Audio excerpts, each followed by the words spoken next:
ఓం శ్రీ గణేశాయ నమః. ఘోష. వేదాలు 4. అవి ఋగ్వేదం, యజుర్వేదం, సామవేదం, అథర్వవేదం.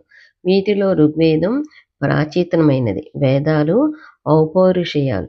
నిత్యమైన వేదం తపస్సిద్ధులైన మహనీయుల మనస్సులో ప్రకటితమైనదని, కనుకనే వారు ఋషులైనారని యాస్కాచార్యులు తమ నిరుక్తంలో ప్రవచించారు. అంటే ఋషులు మంత్ర ద్రష్టలే కాని మంత్రకర్తలు కారన్నమాట.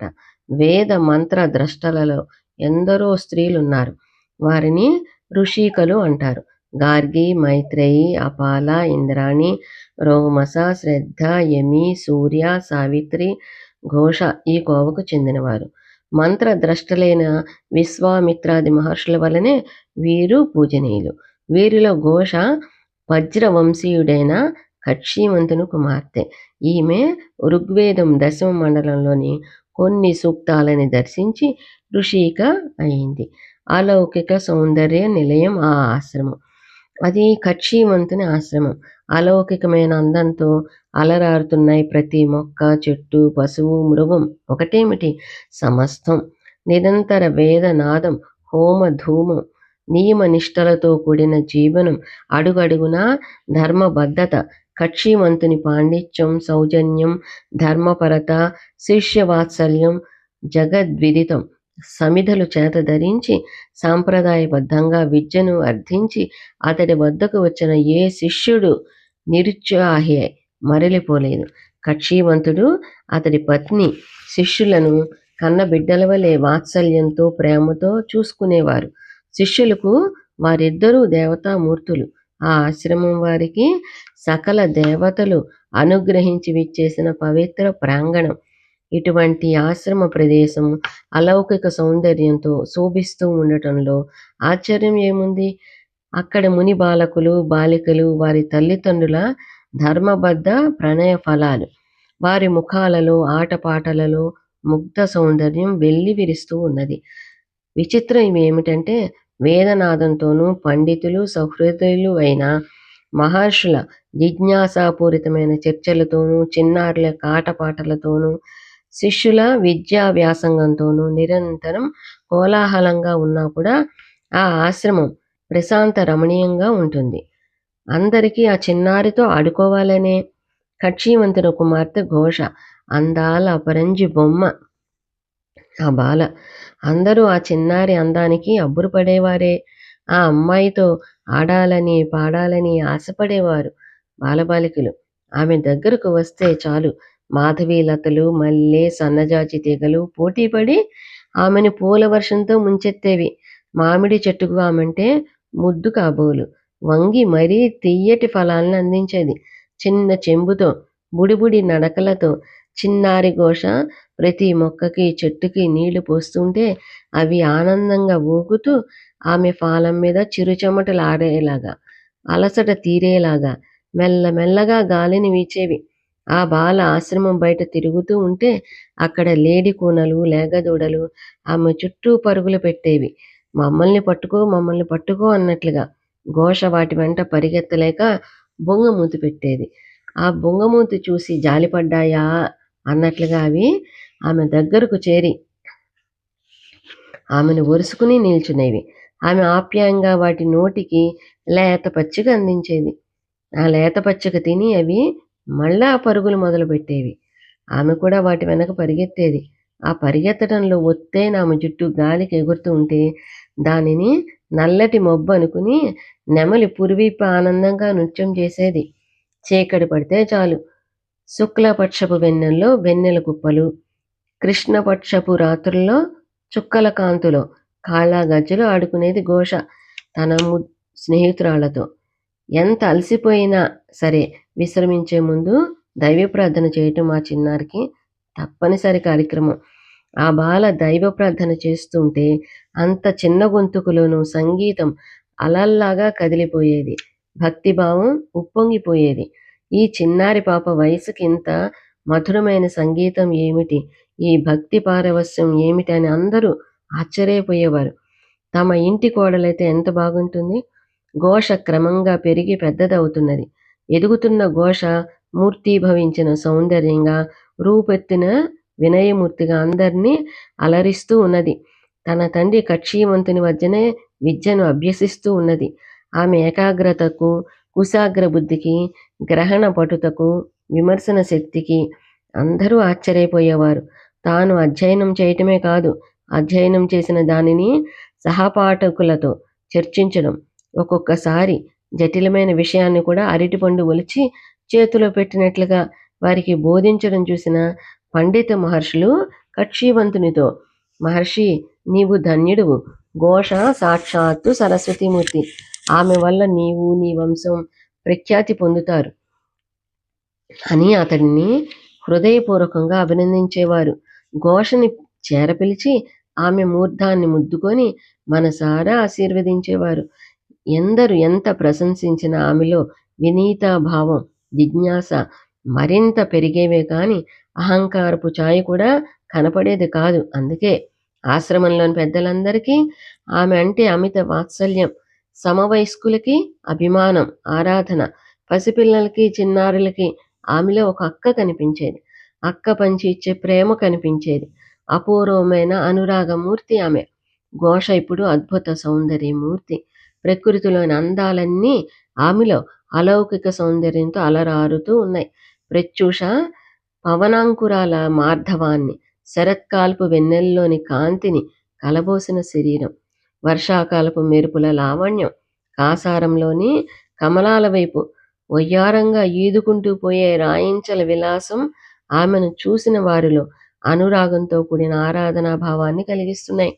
ఆమె సౌందర్యంలో అంతర్లీనంగా ఉన్న ధార్మిక సౌందర్యం వలన ఆమె ఒక పరమ రమణీయమైన ప్రకృతిమూర్తిగా భాసిస్తూ ఉన్నది. ఘోషను చూసిన వారిలో ఎన్నో భావాలు, ఆశలు రేకెత్తేవి.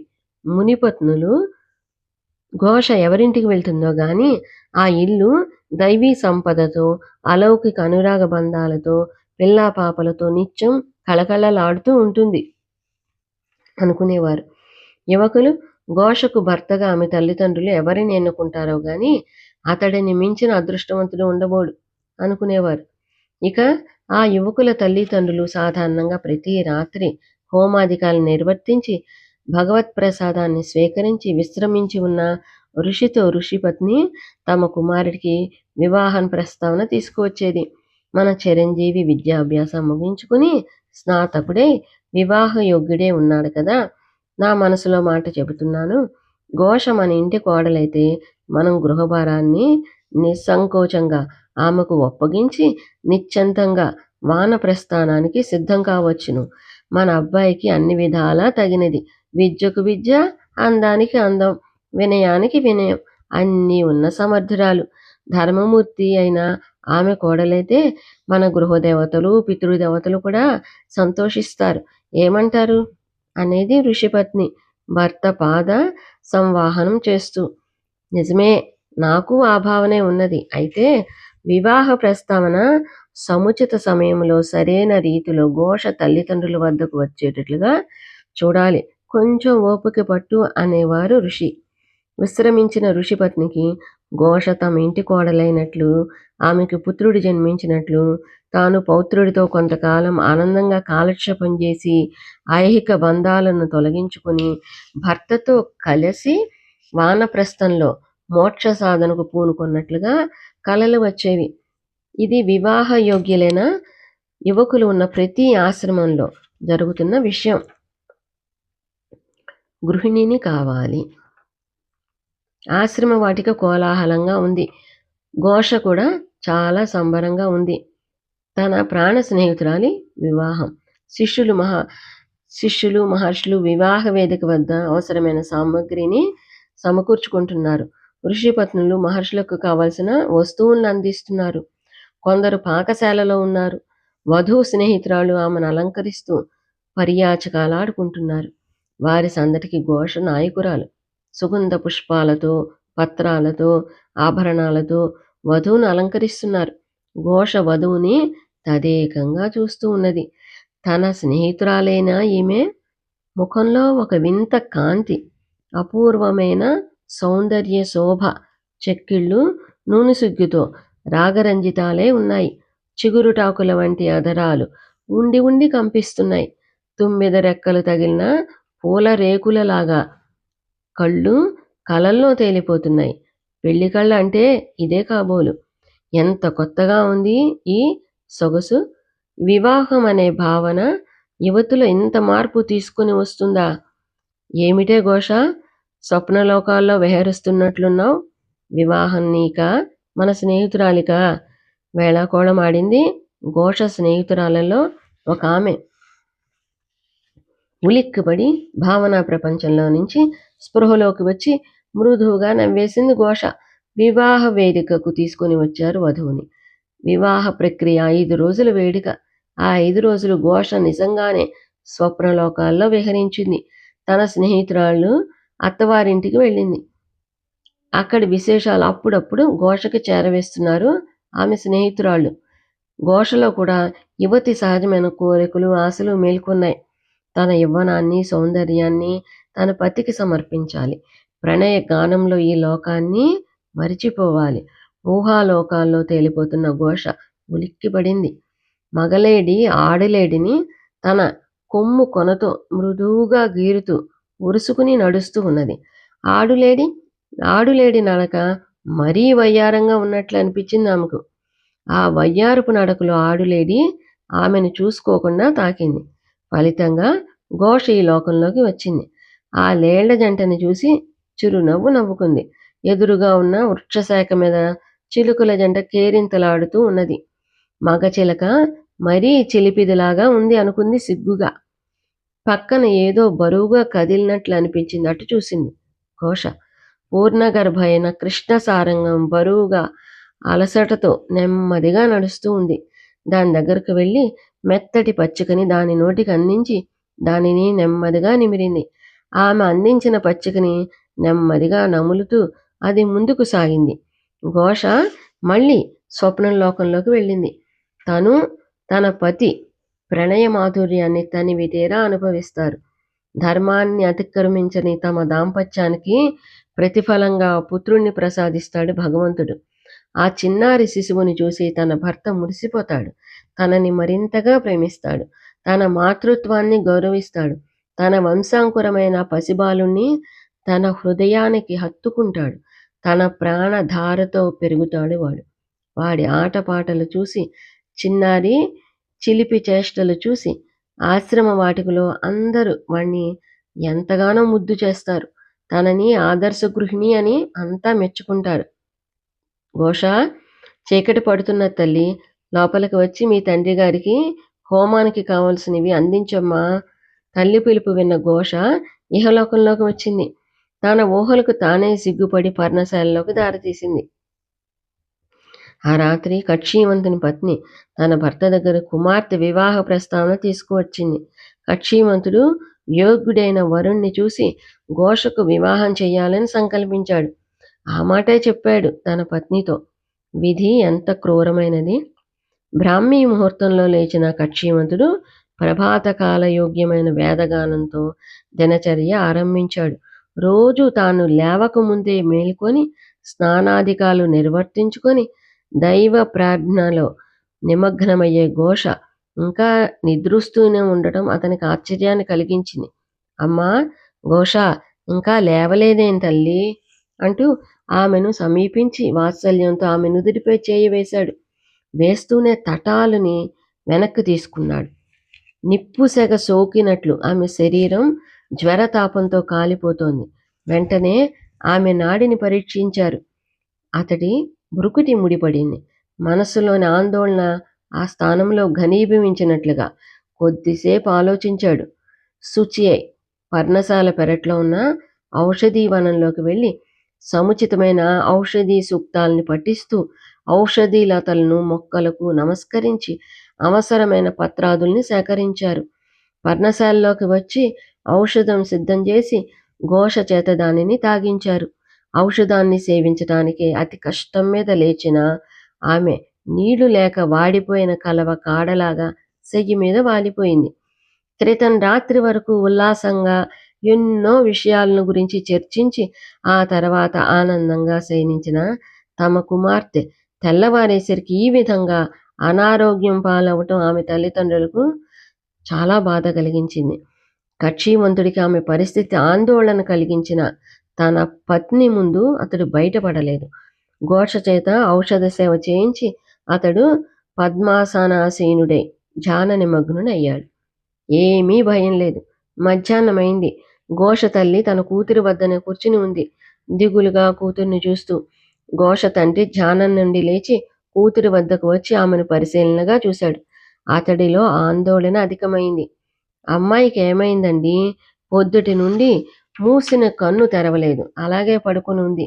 నాకేమిటో భయం వేస్తున్నది. అది పుట్టిన దగ్గర నుంచి ఎప్పుడూ ఇలా లేదు. బొంగరంలాగా తిరిగే పిల్ల. దుఃఖంతో ఘోష తల్లి కంఠం గద్గదమైంది. అశ్రువులు ధారగా కారుతున్నాయి. ఏమీ భయం లేదు. అమ్మాయిని జాగ్రత్తగా చూస్తూ ఉండు. ఇప్పుడే వస్తాను అంటూ కక్షీవంతుడు ఆశ్రమం బయటికి నడిచాడు. చిరంజీవిని ఒక్కసారి చూద్దాం. గబగబా నడిచి సమీపంలో ఉన్న వైద్యుడి కుటీరానికి వెళ్ళారు అతడు. ఆ బిషగ్వరుడు వృద్ధుడు, తేజస్శాలి, అమృత హృదయుడు, అమృత హస్తుడు, అమృతమూర్తి. కక్షీవంతుడు ఆయన పాదాలకు సాష్టాంగ నమస్కారం చేసి తన కూతురు అనారోగ్యం గురించి, తానిచ్చిన ఔషధం గురించి ఆయనకు విన్నవించారు. తన ఆందోళనను దాచుకోలేకపోయాడు అతను. కూతురి పరిస్థితి వివరిస్తూ ఉంటే అతడి కంఠం గద్గదమైంది. సావధానంగా విన్న వైద్యుడు, పద కక్షీవంత, చిరంజీవిని ఒకసారి చూద్దాం అన్నారు. స్వామి, ఆ విధాత వాక్కులైన తమ నోటి నుండి అమ్మాయి విషయంలో చిరంజీవిని అన్న పదం వచ్చింది. మీ మాట వ్యర్థం కాదు. అది తమ ఆశీర్వచనమే. ఇంక నాకు దిగులు లేదు అని భక్తితో ఒక ఇంత కలత చెందిన మనస్సుతో ఆయనకు నమస్కరించారు కక్షీవంతుడు. ఏమీ జవాబు చెప్పకుండా కక్షీవంతుడింటికి దారి తీశారు బిషగ్వరుడు. కక్షీవంతుడు ఆయనను అనుసరించారు. మృత్యు భయం లేదు. ఘోషని క్షుణ్ణంగా పరిశీలించారు వైద్యులు. అతడికి ఆశ్చర్యం కలిగింది. తన ఇన్ని సంవత్సరాల అనుభవంలో ఇటువంటి వ్యాధిని ఏనాడు కూడా చూడలేదు. వ్యాధి మూలం అంతుపట్టడం లేదు. అమ్మాయి రాత్రి పడుకోబోయే వరకు ఆనందంగా ఉల్లాసంగా ఉన్నదని, అనారోగ్య చిహ్నాలేవి గోచరించలేదని, తెల్లవారి చూసేసరికి ఆమె పరిస్థితి ఇలా ఉన్నదని అంటున్నారు ఆమె తల్లిదండ్రులు. ఘోష ఏమీ మాట్లాడే స్థితిలో లేదు. ఘోష పసిపిల్లగా ఉన్నప్పటి నుంచి తనకు తెలుసు. ఆమె సౌమ్య మనః ప్రవృత్తి, నియమనిష్టలు, చక్కని ఆరోగ్యం తనకు తెలియనివి కావు. సత్వగుణమే కాని రజస్తమో గుణాలు ఈ బాలికలో వెతికినా కానరావు. సౌభాగ్యవతి ఈమె అని తాను ఎన్నోసార్లు అనుకున్నారు. ఇప్పుడు పగలు 2 జాములు దాటింది. కక్షీవంతుడు ఉదయం పరిశీలించినప్పటికీ ఆమె ఆరోగ్య పరిస్థితికి ఇప్పటికీ ఎంతో మార్పు కనిపిస్తోంది. ఆమె ఆరోగ్యం ఈ 2 జాముల వ్యవధిలోనే ఇంతగా ఎందుకు దిగజారినట్లు? అదీ కాక మరొక ముఖ్యమైన మార్పు, ఈ కొద్ది సమయంలోనే ఆమె శరీరం ఎందుకు ఇలా ముడతలు పడిపోతున్నది, కాంతి హీనమైపోతున్నది? ఈ వ్రణ చిహ్నాలేమిటి? ఇది ఎటు దారి తీస్తోంది? ఈ ప్రశ్నలకు బిషగ్వరుడికి ఎంత ఆలోచించినా సమాధానం లభించలేదు. కక్షిమంత, అమ్మాయికి వచ్చిన వ్యాధి అసాధారణమైంది. అయితే మృత్యుభయం లేదని ఘంటాపదంగా చెప్పగలను.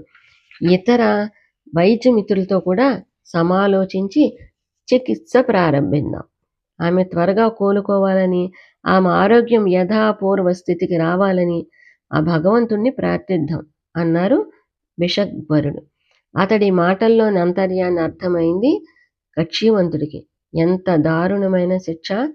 వృద్ధులు, నియమనిష్టాగరిష్ఠులు, సహృదయులు, అత్యంత సమర్థులు, అనుభవశాలులు అయిన వైద్యులు ఘోషకు చికిత్స చేశారు. సుదీర్ఘకాల చికిత్సతో ఘోష ప్రాణాలు దక్కినాయి. బిషగ్వరుడు సెలవిచ్చినట్లుగా ఆమె చిరంజీవిని అయితే ఆమె ఆరోగ్యం యథాపూర్వ స్థితికి రావాలని వారు చేసిన ప్రార్థనలు మాత్రం భగవంతుడి చెవిన పడలేదు. చెవిలో పడినా ఆయన అనుగ్రహించలేదేమో. ఇప్పుడు ఘోష మునుపటి వలె సౌందర్యవతి కాదు. ఆమె బాహ్య సౌందర్యాన్ని వ్యాధి మింగేసింది. ఆమె దేహం శిథిలం అయిపోయింది. శిరస్సుపై కేశాలు అక్కడక్కడ ఉన్నాయి. అవి జీవకళలేని ఫలిత కేశాలు. ఆమె విశాల నేత్రాలలో కాంతి లేదు. దట్టమైన పొగలో ఉన్న దీపాల వలె ఉన్నాయి అవి. పాదాది ఫాల పర్యంతం శరీరం ముడతలు పడిపోయింది. ముడతలు పడి ఉన్న శరీరం మీద అక్కడక్కడ దుర్గంధభూయిష్టమైన వ్రణాలు. వ్యాధిగ్రస్తమైన ఆమె రాక్షస బాధలకు తాళలేక ఋషులు వదిలి వెళ్ళిపోగా పాడుపడిపోయిన ఆశ్రమం వలె ఉంది. ఎలా ఉండే ఘోష ఎలా అయిపోయింది. ఆమె ఏం పాపం చేసిందని భగవంతుడు ఇంత దారుణమైన శిక్ష విధించాడు. ఆమె పాపం చేసి ఉంటుందనే భావన రావటానికే వీలు లేదు. ఈ జన్మలో కాదు, ఏ జన్మలోని పాపఛాయ ఎరగని ధర్మమూర్తి ఘోష. ఆమె ఇలా అయిందంటే విధి ఎంత క్రూరమైంది అనుకున్నారు ఆశ్రమవాసులంతాను. ఘోష తల్లిదండ్రుల కంట తడి ఆరినట్లు చూసిన వాళ్లే లేరు. కాలం భారంగా కదిలిపోతూ ఉన్నది. ఘోష జీవితాన్ని భారంగా ఈడిస్తూ ఉన్నది.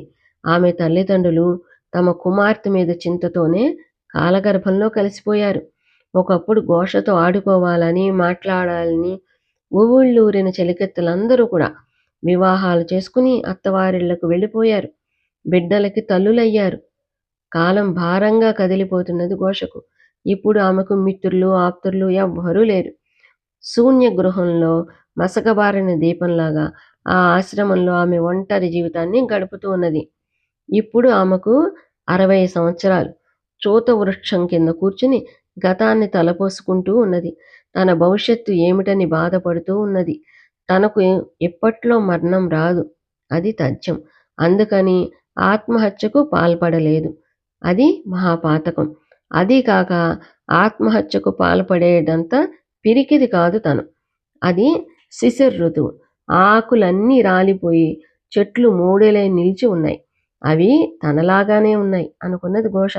మూడు వారిన చెట్లు తనలాగా ఉండటం ఏమిటి?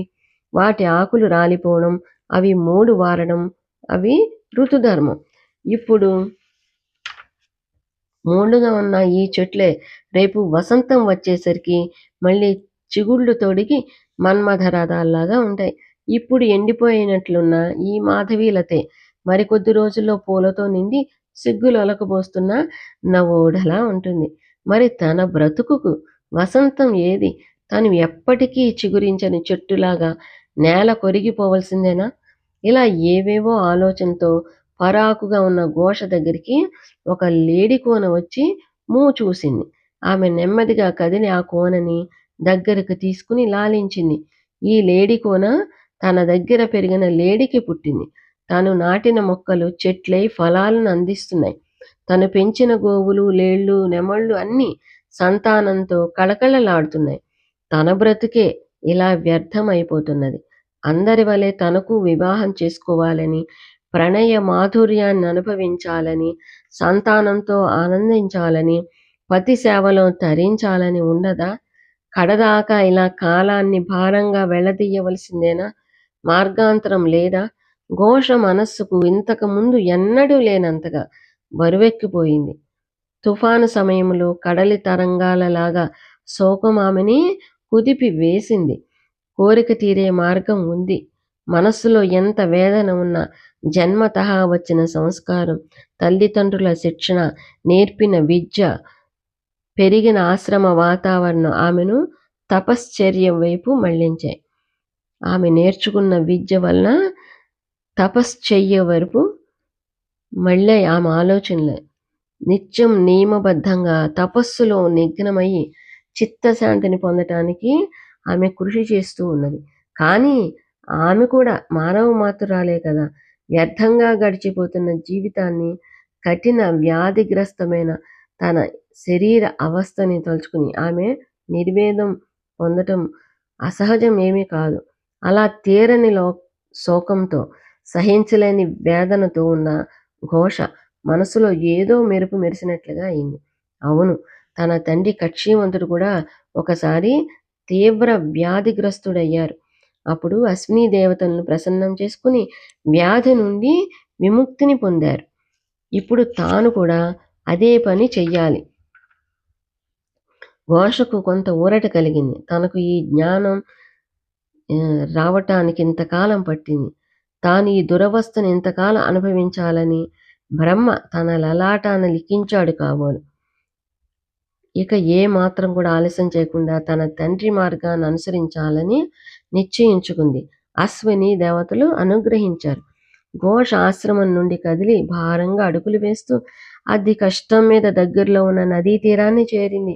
నదిలో ఎలా దిగగలిగిందో, శిశిర ఋతువు చలిలో రుజాగ్రస్త అయిన తను ఆ నదిలో ఎలా స్నానం చేయగలిగిందో, ఎలా తిరిగి ఆశ్రమానికి చేరుకోగలిగిందో ఆమెకే తెలియదు. ఏదో దైవీ శక్తి ఆమె చేత ఈ పనులన్నీ చేయించింది. ఆశ్రమానికి వచ్చి దర్భాసనం మీద పద్మాసనం వేసుకుని కూర్చుని కళ్ళు మూసుకుంది. ఏమని ప్రార్థించాలి, ఎలా ప్రార్థించాలి ఆమెకు మొదట ఏమీ అర్థం కాలేదు. కానీ కళ్ళు మూసుకుని అలాగే ఏకాగ్ర చిత్తంతో కూర్చుని ఉన్నది. క్రమంగా ఆమెలోని బాహ్య స్మృతి తొలగిపోయింది, అంతర్ముఖి అయింది. ఆమె ప్రమేయం లేకుండానే ఆమె హృదయ కుహరంలో నుండి అశ్విని దేవతాకమైన సూక్తులు వెలువడుతున్నాయి. తన మనోనేత్రంతో ఆ సూక్తులను దర్శించగలుగుతూ ఉన్నది. ఎంత మనోహరంగా ఉన్నాయి ఆ సూక్తులు! ఇంత అద్భుతమైన సూక్తుల్ని తన హృదయ కుహరంలో నుండి వెలువరిచి తన మనోనేత్రం ముందు ఉంచుతున్న ఆ అగోచర శక్తి ఎవరు? తను ఆ సూక్తుల్ని అంత స్పష్టంగా ఎలా దర్శించగలుగుతూ ఉన్నది? అన్నింటినీ మించి తన కోర్కెలని సఫలం చేయమని ఆ సూక్తులు అంత అందంగా ఎలా ఆవిష్కరించగలుగుతున్నాయి? ఈ ఇద్దరికి అలౌకిక సౌందర్యమూర్తులు ఎవరు? ఈ ఇద్దరు కూడా ఒకే రూపంతో, ఒకే తేజస్సుతో పరమ సౌమ్యమూర్తులై, అమృతమూర్తులై ఉన్నారు. వీరు కవలలా? వీరేనా అశ్విని దేవతలు? ఘోష, మేము అశ్విని దేవతలం. నీ ప్రార్థనకు సంతుష్టులమై నీ కోరికలు నెరవేర్చడానికి వచ్చాం. కళ్ళు తెరు అన్నారు. ఘోష ముందు సాక్షాత్కరించారు ఆ దేవ వైద్యులు. ఘోషకు బాహ్య స్మృతి వచ్చింది, నేత్రాలు తెరిచింది, అశ్విని దేవతల్ని చూసింది, నమస్కరించింది. నా జన్మ ధన్యమైంది. నేను ప్రార్థించకనే నా యందు కరుణించారు మీరు. నేను ఏమీ ప్రార్థించకనే నా యందు మీరు కరుణించారు. నా హృదయ కుహరంలో నుండి మీరు స్తుతిపరమైన సూక్తాలు వెలువడినాయి. వాటిని నేను నా మనోనేత్రంతో విస్పష్టంగా దర్శించాను. నా హృదయ కుహరంలో నుండి మీ స్తుతిపరమైన సూక్తాలు వెలువడినాయి. అంతేకాని ఆ సూక్తులు నా రచనలు కావు.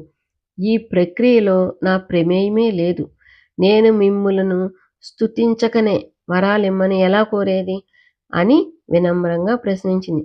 ఘోష, వేద సూక్తులు ఔపౌరుషేయాలు. వాటిని దర్శించగలగడమే మహాభాగ్యం. ఆత్మజ్ఞానం కలవారికే అది సాధ్యం. ఘోష, ఇన్ని సంవత్సరాలుగా నియమనిష్టలతో నీవు చేసిన తపస్సు ఫలించింది. నీకు బాహ్య సౌందర్యం లేకపోవచ్చును, కానీ తపఃఫలితంగా ఆత్మ జ్ఞాన సౌందర్యాన్ని పొందగలిగావు. కనుకనే మంత్ర ద్రష్టవు కాగలిగావు. ఇప్పుడు మేము నీకు యవ్వనాన్ని, బాహ్య సౌందర్యాన్ని, ఆరోగ్యాన్ని ప్రసాదిస్తున్నాం. అంతేకాదు ఘోష, నీకు పతిని, సంతానాన్ని కూడా అనుగ్రహిస్తున్నాం.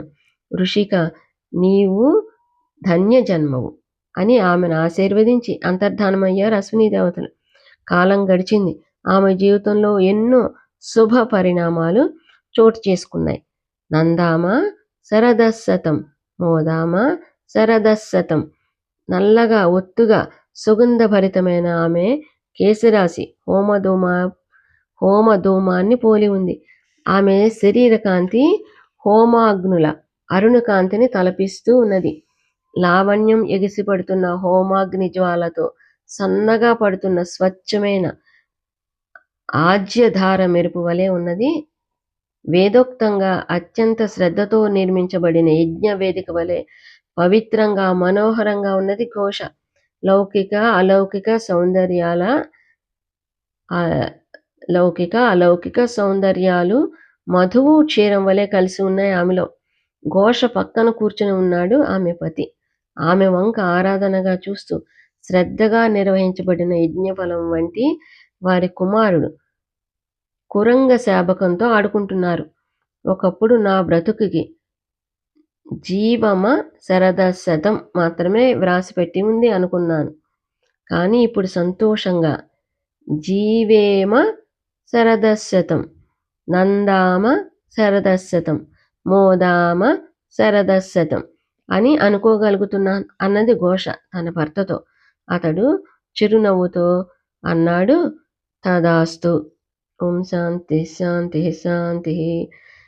ఈ వీడియో గనక మీకు నచ్చినట్లయితే ప్లీజ్ లైక్ చేయండి, సబ్స్క్రైబ్ చేసుకోండి.